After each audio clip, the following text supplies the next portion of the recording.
Welcome to Voodoo Whiskey Gaming. Now that E3's over and Sony finally showed off The Last Guardian, I felt now would be a decent time to kind of ramble on about games that have been stuck in development hell. If you look at The Last Guardian, it began development in 2007, it was announced in 2009, and it was slated for release in 2011. But as of this E3, it's now set for a 2016 release date, assuming that they actually get there. And honestly, I had some doubts that this game was even going to continue to exist, despite the fact they kept saying it was. It was just kind of hard to believe. I do, however, believe that Team Ico is going to end up completely broke when this is over with, because a game in development that long for a studio that small, even with Sony's backing, that's not going to do well. I mean, that game might do pretty well, but that's not good for the company as a whole. Because let's face it, that's a very artsy game, and it's probably going to have a very limited appeal, so...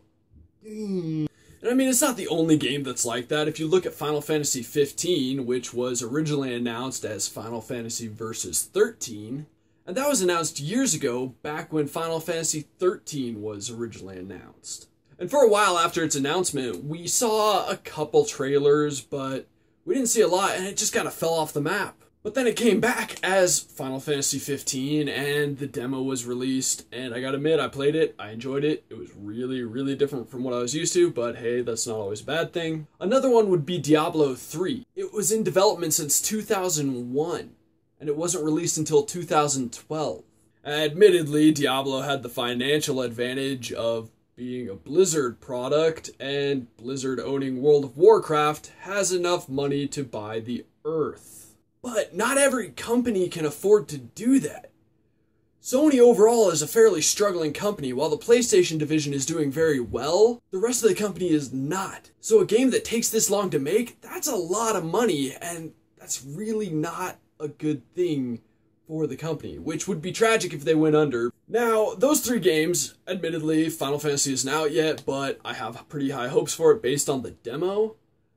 They're examples of games in development hell that have been released and have a good chance of actually being worthwhile games. Unfortunately, that's not true of every game that goes through development hell. Example, Duke Nukem Forever and Aliens Colonial Marines. Aliens Colonial Marines began development back in 2001, and Duke Nukem Forever began development in 1997.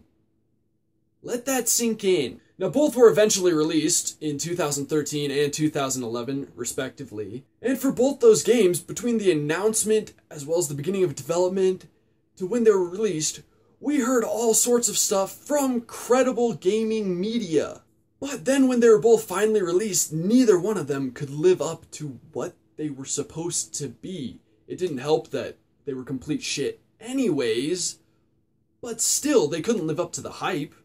That on its own causes irreparable damage to a game. Those games also had the disadvantage of, during their development, being bounced around between different developers throughout the process. Not a good thing. Then there's the other negative part of games that get stuck in development hell. The ones that never get released. The ones that get canceled. Now, once upon a time, I did think that Final Fantasy Versus 13 as well as The Last Guardian were just kind of quietly canceled, but clearly I was wrong on that one. But there are games like Prey 2 that just get canceled, which is really sad because I was honestly super hyped for that game. But we saw an awesome trailer, it vanished, and then it just kind of got quietly canceled.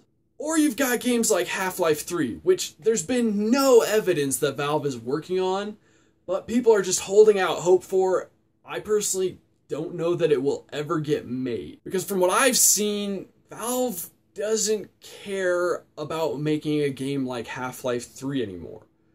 They're generally looking to create games where they can make money off of microtransactions or that have a quick development time that they don't have to put too many resources into. So that having been said, I kind of think Half-Life 3 isn't even being developed at this time, and I know that sounds like blasphemy, but it's just kind of what I read on the situation.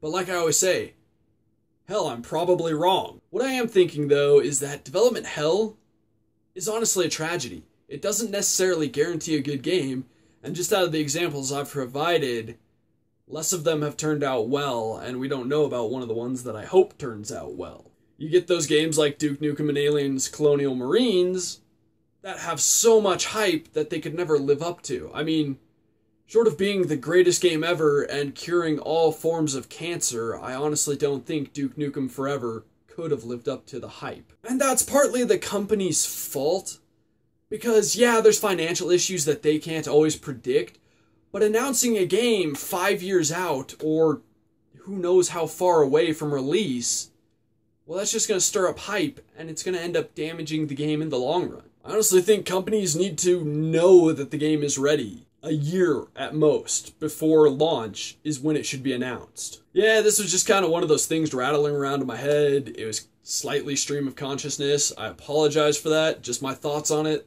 That's what these videos are about. So, thanks for watching. If you enjoyed the video, please hit that like button. And if you like what I'm doing in general, subscribe. Have a good one.